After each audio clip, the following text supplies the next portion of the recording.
이것은 같은 문제이기 때문에 도망갈 곳이 없기 때문입니다.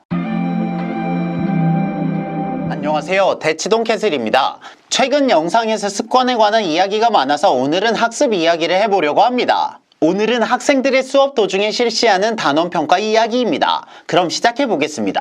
여러분들의 자녀들은 어떤 문제들로 단원평가를 보고 있나요? 돌이켜보면 일반적인 문제들로 내는 시험이고 그 과정이 일상적이기 때문에 크게 고려하지 않을 수 있습니다.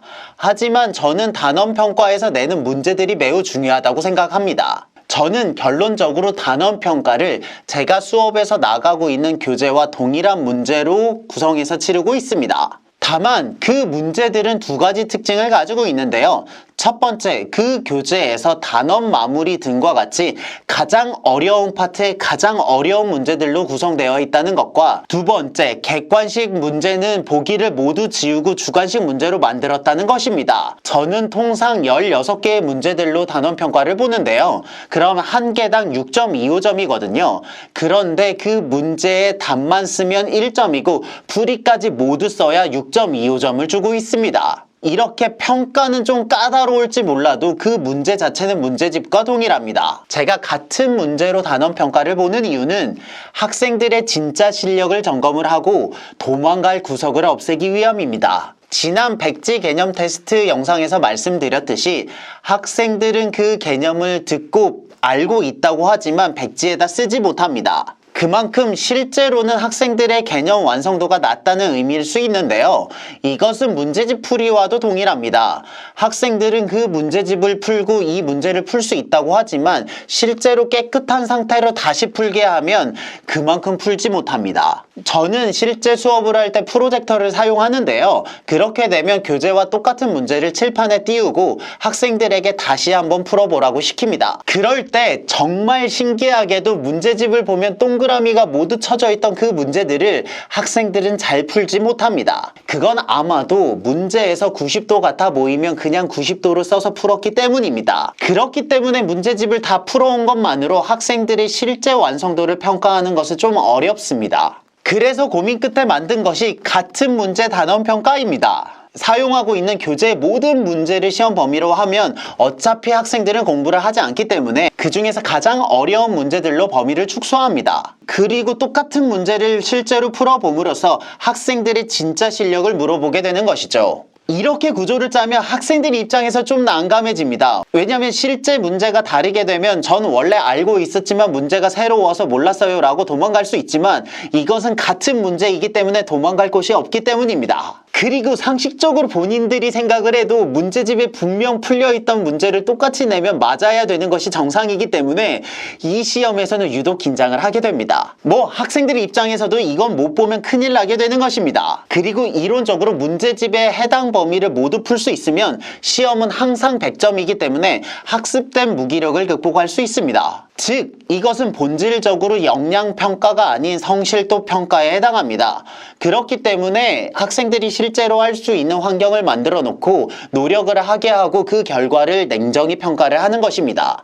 하지만 문제 자체는 그 교재에서 가장 어려운 문제들로 구성되었기 때문에 공부를 하지 않으면 높은 점수가 나올 수 없는 구조입니다. 자, 그럼 이렇게 보면 학생들의 단원평가 결과가 어떨까요? 예상하셨겠지만 결과가 좋지 않습니다. 이것은 실은 학생들의 책임은 아닌 게 학생들조차도 같은 문제집에 있는 문제를 2번 풀어본 적이 없기 때문입니다. 그렇기 때문에 자신의 문제풀이 완성도가 낮다는 인지 자체를 해본 적이 없는 것입니다. 그리고 단원평가의 결과는 학생들의 이름을 가명으로 바꾸고요. 모든 학생들의 결과를 모든 학부모님들께 공유합니다. 이것은 기본적으로 노력을 한다면 모두 시험에서 100점을 맞을 수 있는 구조이기 때문에 가능합니다. 이렇게 단원평가에서 몇 번 50점을 맞게 되면 학생들은 그제서야 스스로 알게 됩니다. 무언가 문제풀이를 처음부터 끝까지 깔끔하게 한다는 것이 생각보다 매우 어렵다는 것을 말이죠. 그렇게 되면 되게 재미있게도 다음 수업 시간에 문제풀이를 할 때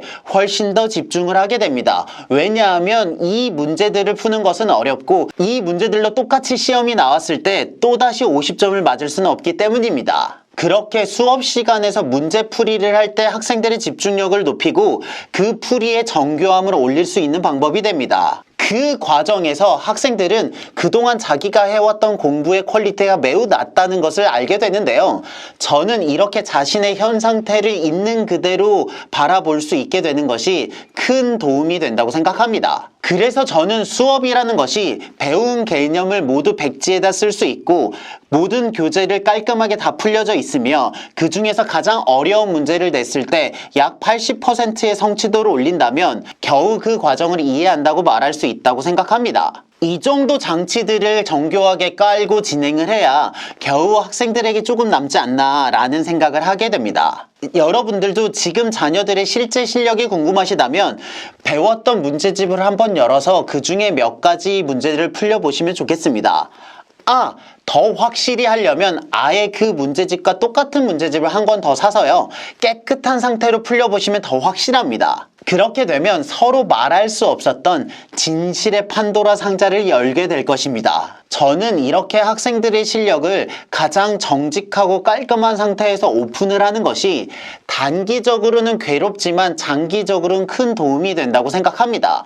왜냐하면 지금 배우는 것을 당장 한두 달 뒤에 써먹을 것이 아니기 때문입니다. 자, 그럼 제가 왜 수업에서 같은 문제로 단원평가를 보는지에 대한 이유를 알게 되셨나요? 결국 의도된 연습을 통해서 자신이 풀고 있는 문제집의 퀄리티를 높이기 위한 조치입니다. 그리고 선행을 하거나 다양한 문제집을 풀기 어려운 상황에서는 애매하게 두 권을 푸는 것보다 확실하게 한 권을 푸는 것이 더 도움이 된다고 생각을 합니다. 왜냐면 완성도 10점 만점에 6점이나 7점인 학생이 저에게로 오면 결국 처음부터 다시 해야 되기 때문입니다. 저는 이렇게 완성도를 높임으로써 학생들이 장기적으로 해야 될 공부의 범위를 줄여주는 것이 진짜 공부라고 생각합니다. 이렇게 저의 영상을 봐주셔서 감사하고 다음에 또 유익한 내용으로 찾아뵙겠습니다.